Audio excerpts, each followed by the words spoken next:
के। और इससे पहले हमने पार्ट 9 कंप्लीट कर लिए। पार्ट यहाँ पर जो है आपके, ठीक है, ये 9 है और 8 कंप्लीट हो चुके हैं। और फ्रेंड्स यहीं पे यहाँ पे मैं आपको बताऊँ, ये व्हाट्सअप नंबर है 7505890761।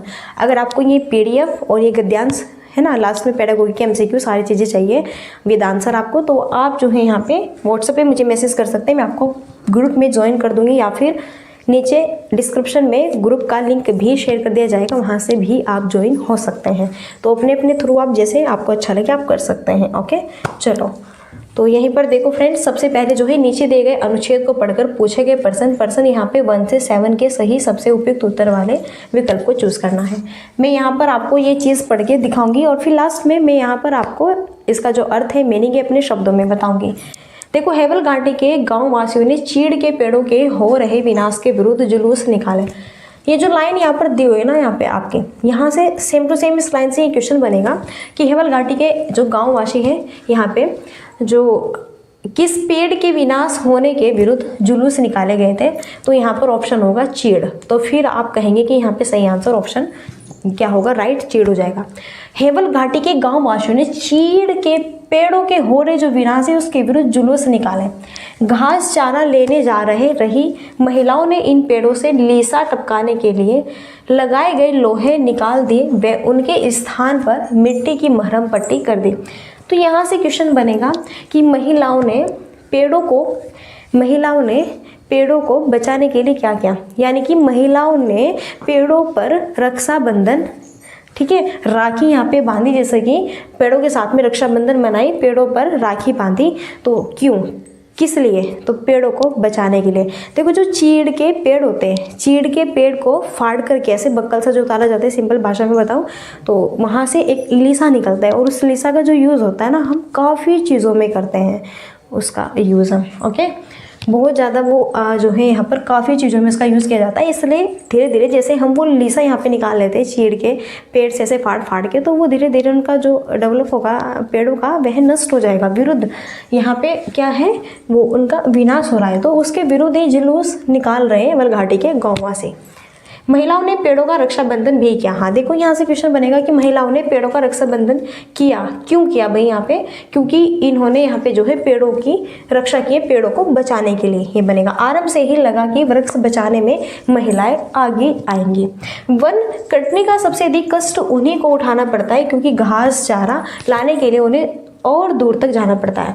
तो भैया यहाँ पे जो महिलाएं हैं, अगर हम वन काटेंगे तो इनसे नुकसान किसे होगा, नुकसान होगा महिलाओं को। और जब महिला वन चारा कहाँ से लाएगी, कैसे करेगी, क्योंकि जब पेड़ पौधे होते हैं तो उसके आसपास बहुत प्लांट्स जो होते हैं ना, उसके आसपास बहुत छोटे छोटे पेड़ पौधे उग जाते हैं नेचुरल तरीके से, जहाँ से भैया वह घास लाती है और अपने जो है जो गाय है, भैंस जो भी है उनके यहाँ पे, और उनको फिर चारा डालती है। ठीक है, कठिन स्थानों से घास चारा एकत्र करने में कई बार उन्हें बहुत चोट लग जाती है। वैसे भी पहाड़ी रास्तों पर घास चारे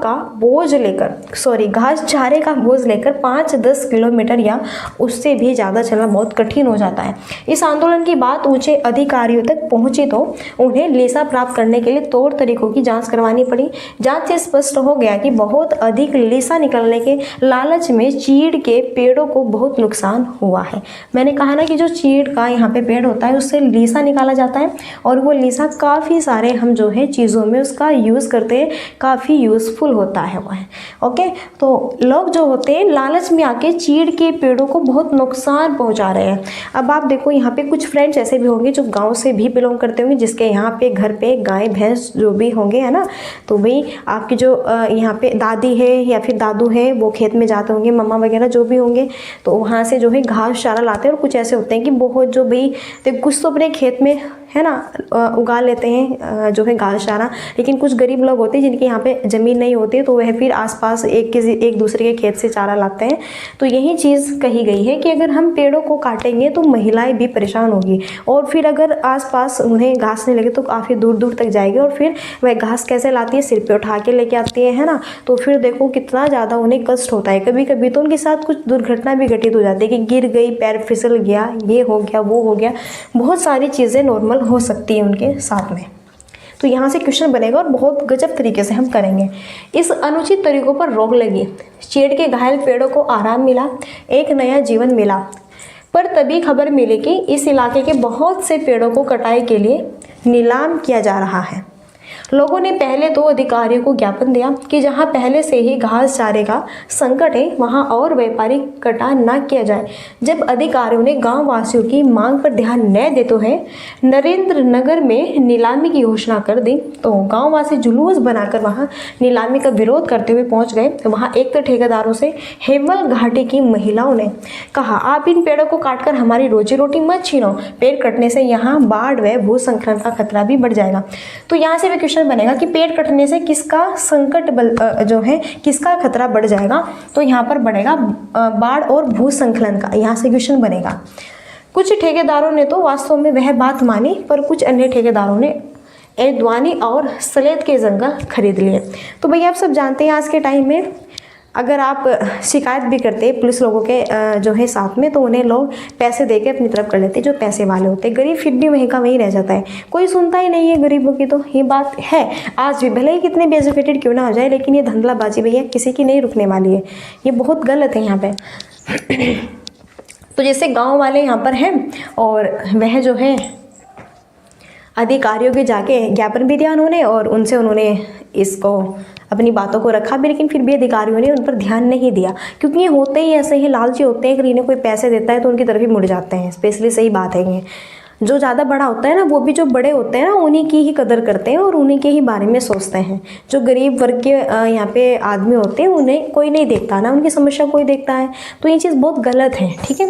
तो यही फिर यहाँ पर ये खुद ही इकट्ठा होते हैं कि चलो भाई खुद ही संघर्ष करते हैं और क्या, स्वयं ही करेंगे यहाँ पे हम कुछ ना कुछ। तो फिर ये खुद ही करते हैं और खुद यहाँ पर जो है कहते हैं कि अगर आप लोग पेड़ काटोगे तो हमसे हमारी रोटी रोजी भी छीन जाएगी और पेड़ काटने से बाढ़ और भूस्खलन का भी खतरा बढ़ जाता है। क्योंकि बाढ़ अगर देखो पेड़ अगर कटेंगे तो इससे जो है यहाँ पर एक तो सारा जो माहौल होगा बिल्कुल खाली खाली सा हो जाएगा।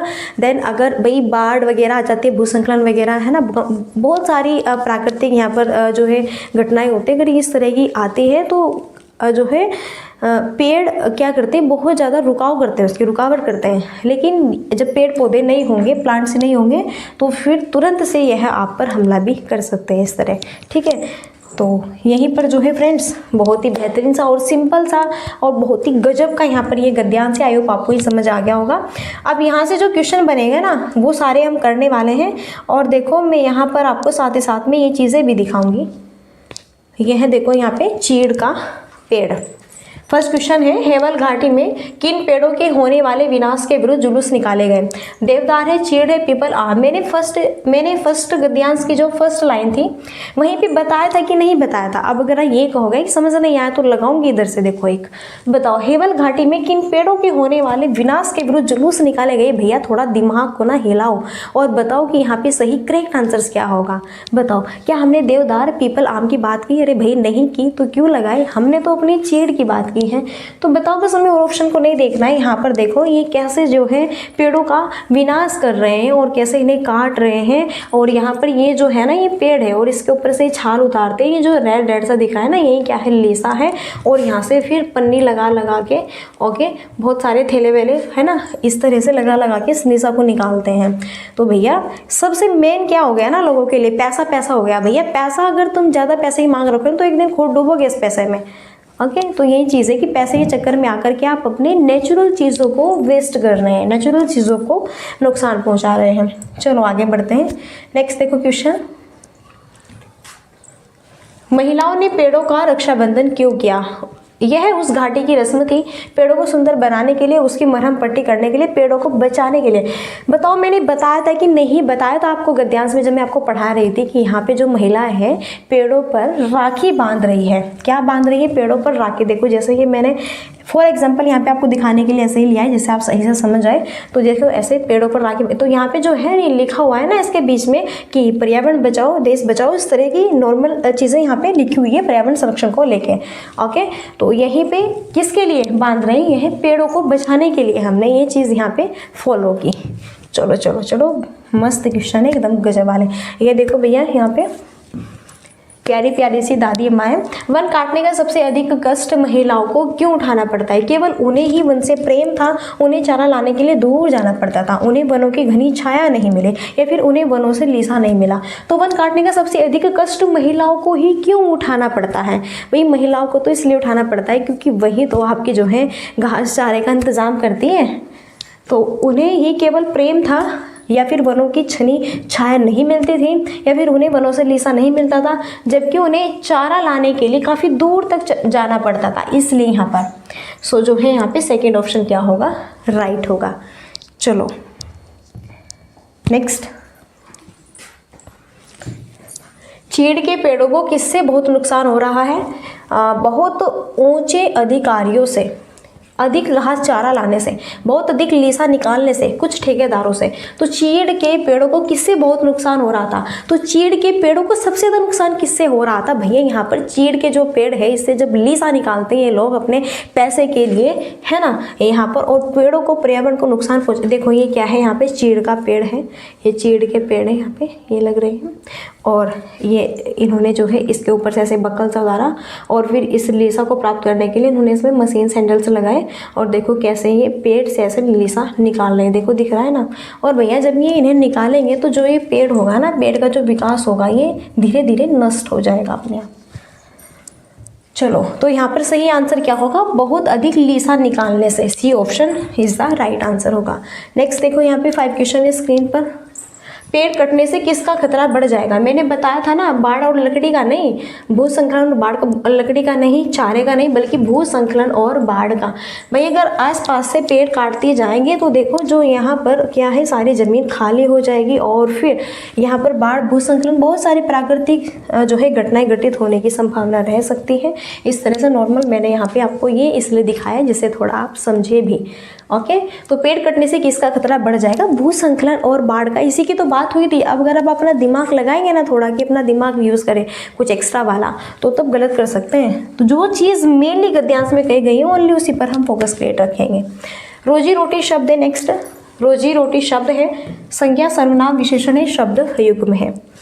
तो रोजी और रोटी, देखो रोजी और रोटी जो शब्द है ना, ये यहाँ पर शब्द है शब्द युग्म। देखो शब्द युग्म हम उसे कहते हैं जो सेम से होते हैं आपके। जैसे रोजी और रोटी, इनका जो उच्चारण है ना समान सा है, इनका जो उच्चारण है एक जैसा है। उच्चारण सिंपल भाषा में एक जैसा है, परंतु इनका अलग है। परंतु इनका जो अर्थ है, परंतु इनका अर्थ क्या है? अलग है। जैसे यहाँ पे है रोजी रोटी, रोजी रोटी, ओके, समान से है ना, सेम इनकी बोलने में समान लग रहे हैं ना उच्चारण। यहीं पे जैसा, मैं यहाँ पे लूँ जैसा, जैसा तैसा। जैसे यहाँ पे मैं लूँ खाना पीना, खाना पीना, और भी बहुत सारे एग्जाम्पल है। तो ये सभी क्या है? शब्द युग्म में। ये ट्रिक है, याद रखिए। जब इस तरह से होते हैं ना, अपोजिट वाले शब्द होते हैं और दिखने में उच्चारण सेम सा होता है, लेकिन यहाँ पर अर्थ इनका अलग अलग होता है, तो वह क्या होंगे? शब्द युग्म। नेक्स्ट है, कुछ ठेकेदारों ने तो वास्तव में वह बात मानी, वाक्य में निपात है। कुछ ने तो वह, देखो निपात, निपात वह होता है, निपात जो शब्द होता है वह होता है जिस पर हम ज़्यादा जोर देते हैं, जिस पर हम ज़्यादा जोर देते हैं। तो कुछ ठेकेदारों ने तो, कुछ ठेकेदारों ने तो वास्तव में, कुछ ठेकेदारों ने तो यहाँ पर निपात है। तो निपात जो होते हैं 9 होते हैं, तो यहाँ पर तो निपात है आपका। तो क्या है? निपात है। निपात वही होता है जिस शब्द पर हम ज़्यादा फोकस क्रिएट करते हैं, ज़्यादा फोकस क्रिएट कर रहे हैं। तो कुछ ठेकेदारों ने तो वास्तव में वह बात मानी, वाक्य में निपात है तो यहाँ पर। ओके, आगे नेक्स्ट देखो। और भैया देखो मैं पढ़ा रही हूँ और मुझे फीवर भी हो रहा है, अंदर ही अंदर फीवर सा हो रहा है। कोई नहीं, तभी तो इतना भी ज़्यादा मज़े से नहीं पढ़ा रही हूँ, क्योंकि अंदर ही अंदर मुझे फीवर हो रहा है। मैं पढ़ा भी रही हूँ, फिर भी आप सबके सामने बहुत हैप्पी हूँ। चलो कोई बात नहीं। आज की क्लास कल की हमारी मिस हुई थी, इसी वजह से हुई थी। कल वाली जो क्लास थी वो हमारी इसी वजह से मिस हुई थी, लेकिन फिर ऐसे ही होने लगा। नेक्स्ट देखो, वाइगोत्स्की ने भाषा विकास का परिप्रेक्ष्य प्रस्तुत किया, व्यवहारवादी, समाज सांस्कृतिक या फिर व्यवहार सांस्कृतिक या फिर संज्ञानवादी। तो वाइगोत्स्की ने भाषा विकास का परिप्रेक्ष्य प्रस्तुत किया। अब यहाँ से हमारे जो है पेडागोगी के MCQ स्टार्ट हो जाते हैं। तो भैया हम बहुत ही अच्छे से जानते हैं जो वाइगोत्स्की है कहाँ के रहने वाले थे, रूस के रहने वाले थे, और भाषा विकास का भाई भाषा को बहुत इंपॉर्टेंस देते हैं। और इनका तो बस यही मानना है कि बच्चा कैसे सीखता है, समाज और संस्कृति की अंतःक्रिया से चीज़ों को सीखता है, अंतःक्रिया से ही सीखता है बच्चा। समाज और संस्कृति को ऑप्शन में दिखे ना बस। और संज्ञानवादी तो जीन कैसे रहते हैं, व्यवहारवादी यहाँ पे पावलो रहते हैं। तो समाज जो संस्कृति है यही यहाँ पे सही आंसर हो जाएगा। यही कहते हैं कि बालक भाषा जो सीखते हैं अपने समाज में, अपने धर्म में, अपनी संस्कृति में अंतःक्रिया करते हैं, उनके साथ में बातचीत करते हैं, तभी चीज़ों को वो सीखते हैं, ऑब्जर्व करते हैं, उसका अवलोकन करते हैं। नेक्स्ट देखो 9 क्वेश्चन है, बहुभाषी कक्षाओं में बच्चों के घर की भाषा को स्थान देने की दृष्टि से कौन सा कार्य सबसे प्रभावी है? हिंदी भाषा के शब्दों को अपनी भाषा में कहो, हिंदी भाषा के शब्दों को अपनी भाषा में लिखो, हिंदी भाषा में सुनी कहानी को अपनी भाषा में कहो, अपनी भाषा में अपनी पसंद का कोई गीत सुनाओ। तो बहुभाषी कक्षा में, बहुभाषी कक्षा का मीन्स होता है जिसमें बहुत सारी भाषा के अलग अलग बच्चे होते हैं। देखो एक क्लास है, एक क्लास में 30, 35, 40, 45 बहुत सारे बच्चे हैं, स्टूडेंट्स हैं। तो भाई इन सभी स्टूडेंट्स, ये जो स्टूडेंट्स हैं सभी, इन सबकी अपनी अपनी क्षेत्रीय भाषाएं, अलग अलग लैंग्वेज है। ओके, तो जब बहुभाषी कक्षाओं में काफ़ी बच्चे होते हैं तो उनकी घर की भाषा को स्थान देने की दृष्टि से कौन सा कार्य सबसे बेस्ट होगा? अब देखो यहाँ पे अलग अलग क्षेत्र से, धर्म से, अलग अलग धर्म के बैठे हुए बच्चे हैं, अलग अलग उनका इन्वायरमेंट है, पर्यावरण है, अलग अलग उनका यहाँ पे रहन सहन है, नज़रिया है, जो है उनकी बोलचाल भाषा है। तो इस माध्यम से जो है हम किस तरह से बेस्ट उनकी घर की भाषा को स्थान दे सकते हैं। तो सबसे बेस्ट होगा कि अपनी भाषा में, देखो यहाँ पे कहा कि हिंदी भाषा में सुनी कहानी को अपनी भाषा में लिखो, हिंदी भाषा के शब्दों को अपनी भाषा में लिखो, हिंदी भाषा के शब्दों को अपनी भाषा में कहो नहीं, बल्कि अपनी भाषा में अपनी खुद की, हिंदी भाषा की यूज़ नहीं करें, अपनी खुद की भाषा में अपनी पसंद का कोई गीत सुनाओ। तो सही आंसर यहाँ पर क्या होगा? 4। अगर हम ये कहेंगे ना कि हिंदी भाषा में अपनी भाषा को चेंज करो, हिंदी भाषा के शब्दों में अपने अर्थ में लिखो, हिंदी भाषा के अर्थ को अपने शब्दों में कहो, तो ये अभी छोटे छोटे बालक हैं, इन चीज़ों को नहीं कन्वर्ट कर पाएंगे। सो बेस्ट होगा कि अपनी खुद की ही भाषा में अपना खुद का यहाँ पर एक पसंद का कोई गीत है, कविता है, कहानी है, जो भी है वो लिखो। इसलिए यहाँ पे 4 ऑप्शन करेक्ट होगा। नेक्स्ट 10 क्वेश्चन है, देखो कक्षा 5 के बच्चों की हिंदी भाषा का आकलन करने में कौन सा प्रश्न सर्वाधिक उपयोगी है? जूहरी के कितने बैल थे? जूहरी के बैलों के नाम बताइए। गाय कैसा व्यक्ति था? गया। हीरा समझदार था या मोती, और वो क्यों? भाई तो कक्षा 5 क्लास यहाँ पे 5 है, क्लास 5 के बच्चों की हिंदी भाषा का आकलन करना है, और हिंदी भाषा का आकलन करने में कौन सा क्वेश्चन सबसे उपयोगी है, सबसे बेस्ट है, कौन सा क्वेश्चन? तो जूहरी के कितने बैल थे? मानो कि जूहरी के यहाँ 2 बैल थे, तो बस इसका एक सिंपल सा यहाँ पे आंसर है जूहरी के बैलों के नाम। भाई इसने एक का नाम तो रखा हुआ था, यहाँ पे कुछ भी रख लो, चलो रामू बैल है या फिर श्यामू, नॉर्मल, ठीक है, रख लेते हैं ना कोई नाम यहाँ पे। गया कैसा व्यक्ति था? कोई यहाँ पे कहेगा, चलो मानो बहुत अच्छा था, वो कह देगा कि अच्छा व्यक्ति था। और क्या? हीरा समझदार था या मोती, क्यों? तो यहाँ पर हीरा है और मोती है, 2 यहाँ पर व्यक्ति हैं। अब इसमें कह रहे हैं कि हीरा समझदार था या मोती, और वो भी क्यों? तो भैया यहाँ पर अलग अलग हम इनके बारे में बताएंगे। अगर हमें हीरा अच्छा लगता है तो हम कहेंगे हीरा समझदार है, मोती इतना समझदार नहीं है, वह इतना इंटेलिजेंट नहीं है, ये वो फलाना ढिमकाना, ऐसे वैसे, वह ऐसे करता है, वैसे करता है, यूँ हीरा ऐसे। और कुछ दूसरा बंदा हीरा नहीं, हीरा समझदार नहीं है, मोती ज़्यादा समझदार है, वो अच्छे से कार्य करते हैं, वगैरह वगैरह। बहुत सारे हम यहाँ पे जो है इनके बारे में पॉइंट्स बताएंगे। तो यह चीज़ क्यों लगा दिया ना, तो इसमें हम अपने विचार, अपनी भाषा उत्पन्न कर रहे हैं।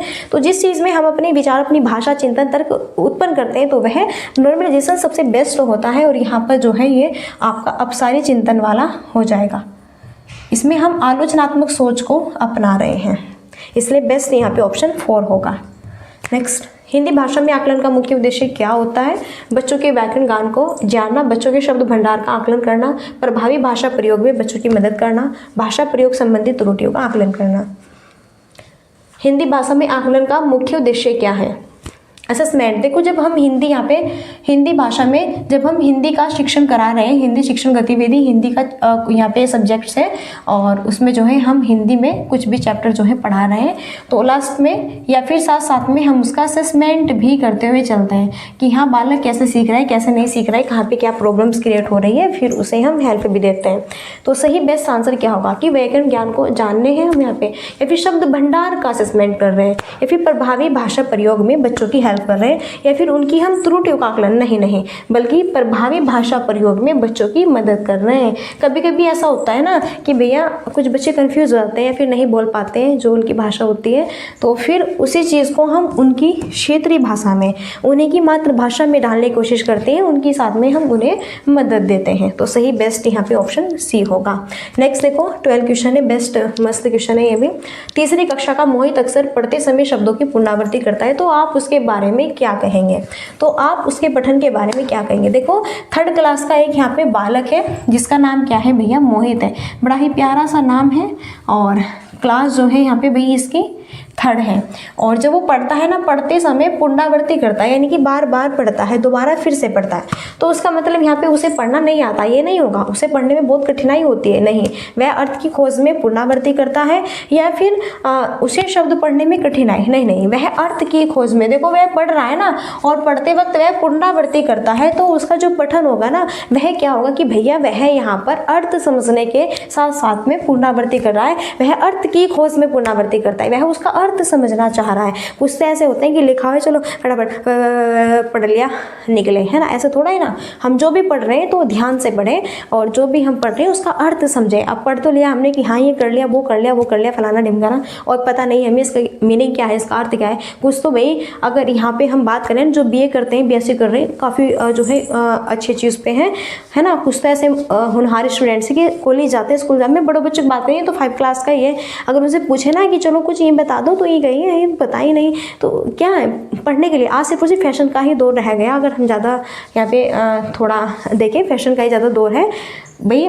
कोई है जो बहुत अच्छे से बेस्ट तरीके से पढ़ता है तो बहुत ये चीज़ें देखी जाती है नॉर्मल तरीके से, ठीक है। तो वह अर्थ की खोज में पुनरावृत्ति कर रहा है, वह अर्थ समझ के तब पढ़ रहा है।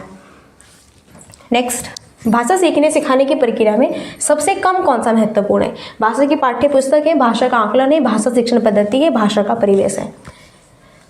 तो भाषा जब आप बच्चों को सिखाएंगे या सीखेंगे उसकी प्रक्रिया में सबसे कम इंपॉर्टेंस, सबसे कम महत्वपूर्ण कौन सा होना चाहिए? देखो भाषा का असेसमेंट है, भाषा शिक्षण की पद्धति है, या फिर भाषा का परिवेश है, ये सबसे बेस्ट होगा।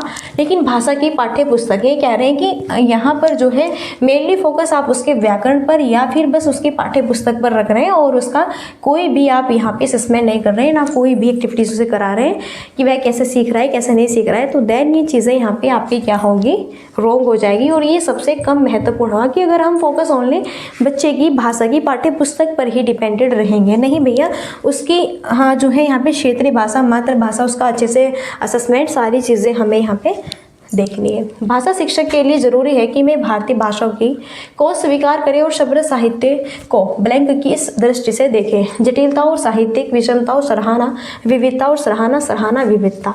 देखो भाषा शिक्षक के लिए जरूरी है कि मैं भारतीय भाषाओं को वह जो भारतीय भाषा है, भारतीय भाषाओं को वह विविधता भारतीय भाषाओं को वह विविधता, ठीक है, भारतीय भाषाओं की वह विविधता को स्वीकार करें और समृद्ध साहित्य है ना, समृद्ध साहित्य की वह सराहना की दृष्टि से उसे देखें। इसलिए यहाँ पे सही आंसर ऑप्शन देखो भारतीय जो भाषा है, भारतीय भाषाओं की बात करें तो भाई 22 तो भाषा है भारत में, कितनी 22 भाषाएं।